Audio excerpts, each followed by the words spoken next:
امر واقعہ یہ ہے کہ ہر جسم کے کلیہ میں اللہ تعالیٰ نے بڑھنے کی اور نشو و نما کی طاقت بخشی ہے، اور وہ دو طرح سے استعمال ہوتی ہے، ایک جسم کی افزائش کے لیے اور جسم کی صلاحیتوں کی افزائش کے لیے۔ ایک عمر تک اس طرح وہ بڑھنے کی صلاحیت کام دکھاتی ہے۔ بچہ پہلے سے بڑا ہو رہا ہے، اس کی آنکھ بڑی ہو رہی ہے، اس کی صلاحیتیں بڑھ رہی ہیں، اس کے دل میں طاقت ہے، اس کے مسلز اور بن رہے ہیں، دماغ کی جو ساخت ہے اس میں سیل موجود ہیں، لیکن وہ زیادہ نشو و نما پانے لگ جاتے ہیں۔ ایک حد کے بعد جسم کے اندر خدا تعالیٰ نے کمپیوٹرائز پیغام رکھے ہوئے ہیں کہ اب یہ بڑھوتی بند کر دو اور صرف ریپیئر کا کام کرو۔ جتنی گھسائی پٹائی ہو رہی ہے اس حد تک جتنا عضو میں کمی آئی ہے وہ مکمل کرتے جاؤ۔ اب ہمارے دانت روزمرہ گھس رہے ہیں، آپ کو پتہ ہی نہیں لگ رہا کہ کتنے گھستے ہیں، اور اس کے باوجود ان کا سائز وہی رہتا ہے، نہ بڑھتا ہے نہ کم ہوتا ہے۔ یہ جو دوسرا فیز ہے، اس فیز میں عموماً انسان اپنی زندگی کا اکثر حصہ صرف کرتا ہے۔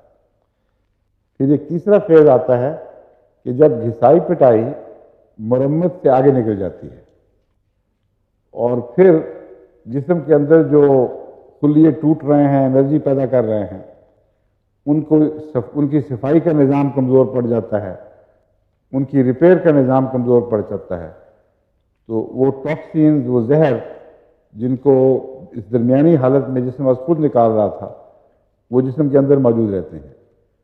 یہ بڑھاپے کی طرف کا جھکاؤ ہے، اور جوں بڑھاپے کی طرف جائیں گے یہ ریپیئر ورک کمزور ہوتا جائے گا، اور جسم میں ہر قسم کے عوارض، کہتے ہیں 100 بیماریوں کا نام بڑھاپا ہے، پھر وہ بڑھاپے میں یہ چیزیں شروع ہو جاتی ہیں۔ اس کو مینٹین کرنے کے لیے درمیانی زندگی کے آپ کے عادات و اطوار بہت نمایاں کام کرتے ہیں اور وہ فیصلہ کن ثابت ہوتے ہیں۔ اگر آپ نے صحت کے اصولوں کے مطابق درمیانی زندگی گزاری اور اپنے جسم پر وہ سارے بوجھ ڈالے جن کو برداشت کرنے کے لیے اللہ نے اسے پیدا فرمایا ہے، تو دیر تک بڑھاپے میں بھی وہ اثر دکھاتے رہیں گے، اور گراف اچانک نیچے نہیں گرتا۔ بعضوں کا گراف اچانک گرنا شروع ہو جاتا ہے، بلکہ جوانی کے درمیانی دور میں بھی وہ پہلے ہی وہ انحطاط پذیر ہو چکا ہوتا ہے۔ ایسے لوگوں کے لیے بڑھاپا جلدی آتا ہے، بیماریاں جلدی اس پر قبضہ کرتی ہیں۔ تو یہ 3 دفاعی نظام ہیں جو اللہ تعالیٰ نے اس طرح پیدا فرمایا کہ ہر سیل میں بڑھوتی کی طاقت بخشی ہے، اور اس بڑھوتی کی طاقت کو جسم بڑھانے کے لیے ابتدا میں استعمال فرمایا۔ پھر ایسے اندرونی پیغامات اس کو عطا کیے جو اپنے وقت پر آ کر ایک دم پھول کی طرح کھل جاتے ہیں، اور وہ حکم دیتے ہیں کہ اب تم نے مسلسل نہیں بڑھانا، بلکہ محدود طریق پر اتنی ہی بڑھوتی کرنی ہے جتنا نقصان پہنچ رہا ہے۔ پھر اس حصے کو آخر پہ پیغام ملتا ہے کہ اب تم تھک گئے ہو، کافی ہو گئی ہے، اب ذرا ہلکا ہو جاؤ۔ تو پھر جو گھس گیا وہ گھس گیا، جو زائل ہو گیا وہ ضائع جاتا رہا۔ اس طرح انسانی جسم کام کرتا ہے۔ اب جہاں بغاوت پیدا ہو جائے وہاں پہلا پیغام ہی وہ جسم کے کلیے اور سیل اس کو پکڑ کے بیٹھ جاتے ہیں۔ وہ کہتے ہیں ہمیں بڑھوتی کے لیے پیدا کیا ہے، ہم دوسرے نظام کا حکم نہیں مانیں گے، یہ ادنا نظام ہے، ہم اعلیٰ نظام کی پیداوار ہیں، ہم بڑھوتی کی خاطر۔ یہ وہی شیطانیت کہ مجھے تو نے مٹی پر غلبہ عطا کیا ہے، میں اس کو سجدہ نہیں کروں گا، بلکہ میں جس طرح میں بڑھنا پھیلنے میں بڑھتا رہوں گا، کوئی نہیں جو مجھے دبا سکے۔ بین ہی یہی روح کینسر کی ہے، اگرچہ کانشیس نہ ہو۔ اگر کینسر کو اپنا آزاد دماغ ملا ہوتا تو بالکل اسی طریق پر سوچتا، اور وہ زخم جو ایک لمبے عرصے سے پڑ رہا ہے، جب کینسر بنتا ہے تو وہ جو ارد گرد اس کے خلیے مقابلہ کرتے تھے اور پھر ایک حد کے بعد رک جاتے تھے، وہ بڑھنا شروع ہو جاتے ہیں۔ اور کوئی چیز ان کو روک نہیں سکتی. جسم کے اندر وہ جب بڑھتے ہیں تو دباؤ ہوتا ہے، شدید تکلیفیں پیدا ہوتی ہیں، کیونکہ اندر ایک چیز پھیل رہی ہے، اس کو کنٹرول کرنے کے لیے کوئی چیز نہیں ہے، اور اس کی ٹاکسینس کو بھی دبانے کا کوئی انتظام نہیں.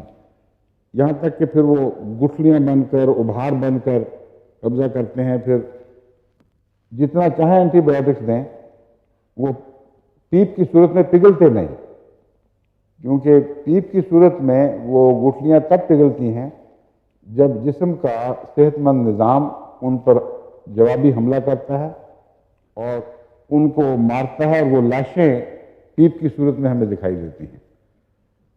بس وہ جو گٹھلی ہے اس پر دفاعی نظام حملہ کر کے کامیابی حاصل ہی نہیں کر سکتا، بلکہ وہ عملاً دلچسپی چھوڑ بیٹھتا ہے. کیونکہ اس سے پہلے جب ایسی بیماریاں پیدا ہوئی تھیں تو آرٹیفیشل ذرائع سے اس نظام کی مدد کی گئی تھی. اسے مقابلہ سکھانے میں تائید کرنے کی بجائے اسے مقابلہ بھلا دیا گیا عملاً، اور عملاً اس کی دلچسپی مقابلے میں ختم کر دی گئی. چنانچہ جب یہ بیماری ظاہر ہو تو اس کی بلا سے پہلے بھی تو ہوئی تھی، جیسے تم لوگوں نے آپ ہی کچھ کیا تھا. اب بھی میں جسم کہتا ہے میں پھر اسی طرح سویا رہتا ہوں، جو کچھ ہوتا پھرے، اور دفاع ختم ہو جاتا ہے. کینسر میں ہومیوپیتھک دوائیں کام دکھاتی ہیں اللہ کے فضل سے، لیکن اس کے لیے کچھ صبر کی ضرورت ہے، کچھ صحیح پیغام رسانی کی ضرورت ہے، اور اکانومی درست کرنے کی ضرورت ہے. میرے تجربے میں ہے بعض دفعہ کینسر کا مریض، بلکہ میرا خیال ہے اکثر صورتوں میں ہومیوپیتھ سے بھی قابو نہیں آتا، لیکن ایک فرق پڑ جاتا ہے کہ اس کے لوازمات جو کینسر سے متعلق ہیں ان میں کافی نرمی پیدا ہو جاتی ہے، وائلنس ختم ہو جاتی ہے، اور کچھ نہ کچھ صفائی کا نظام حرکت میں آ جاتا ہے، اس کی ٹاکسینز آسانی سے باہر نکال دی جاتی ہیں. ایسا مریض زیادہ آرام اور آسانی کے ساتھ جان دیتا ہے بنسبت وہ مریض جس کو جبر کے ساتھ ٹھیک کرنے کی کوشش کی جائے. اب چاقو لگائیں کینسر پہ، بغاوت کرتا ہے ایک دم، اور اپنی سیکنڈریز بھیجتا ہے. اب یہ سروائیول کی روح ہے اصل میں، اور وہی زندگی کا بنیادی پیغام ہے کہ تم نے اپنی جان کی حفاظت کرنی ہے. بس زندگی کے اندر ایک اور زندگی پیدا ہو جاتی ہے، اور وہ آپ کی زندگی کے تابع فرمان نہیں رہتی. اس لیے ایک نیام میں دو تلواریں سمانے کی کوشش کی جاتی ہے، اور بغاوت کی تلوار اس لیے کامیاب ہوتی ہے کہ پہلے ہر دفعہ آپ نے جو دبانے کا نظام تھا اس کو تقویت دینے کی بجائے اسے کمزور کیا، اور اس کی صلاحیتیں ختم ہو گئیں. اس لیے یہ کینسر قابو نہیں آتا، جو چاہے کریں آپ. جب دبانے کی کوشش کرتے ہیں یہ سیکنڈریز بھیجتا ہے، اور سیکنڈریز وہاں بھیجتا ہے جو پہلے سے زیادہ گہری بیماریاں پیدا کرنے والی ہیں، یا گہرے بنیادی اعضاء ہیں.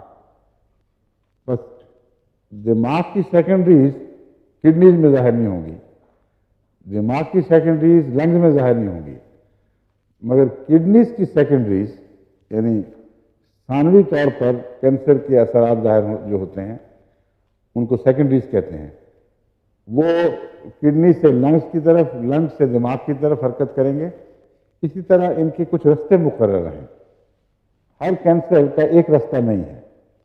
بعض کینسر کا دماغ سے کوئی تعلق نہیں ہے، وہ دماغ پہ حملہ ہی نہیں کرتے، اور ڈاکٹروں کو پتہ ہوتا ہے کہ یہ کینسر جب دبایا جائے گا تو کہاں حملہ کرے گا. تو یہ جو کینسر کے روٹس ہیں ان کو چارٹ آؤٹ کرنا چاہیے، اور ان سے ان کینسروں کی یعنی کینسر کے بنیادی مزاج کو سمجھنے میں آپ کو سہولت ہوگی اور فائدہ پہنچے گا. دوسرے یہ کہ ہو سکتا ہے ان اعضاء کی بیماریوں کی اگر آپ کو اچھی پہچان ہے اور یہ پتہ ہے کہ کینسر وہاں سے حرکت کر کے وہاں پہنچتا ہے، تو ان دواؤں میں اس کینسر کا علاج ہوگا. مثلا وہ کینسر جو دماغ پر حملہ نہیں کرتے، اس کا مطلب میرے ذہن میں یہ بنتا ہے کہ دماغ پر حملہ کرنے والی جتنی دوائیں ہیں، یعنی جتنی بیماریوں کی دوائیں ہیں، ان کو ایک طرف رکھ دیں، ان میں غالباً اس کی دوا نہیں ہوگی۔ اور اگر وہ جگر پر آ کر ختم ہو جاتا ہے یا لمفیٹس گلینڈ پر آ کر ختم ہو جاتا ہے تو وہ بیماریاں جو وہاں تک پہنچتی ہیں اور ان کے علاج کی دوائیں، ان پر آپ کو غور کرنا چاہیے۔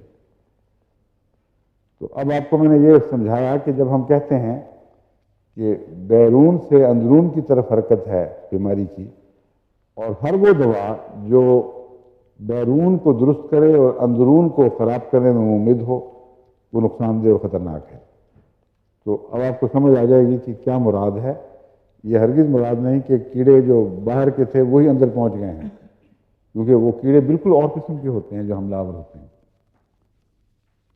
اس لحاظ سے یہ بھی ایک خطرناک چیز ہے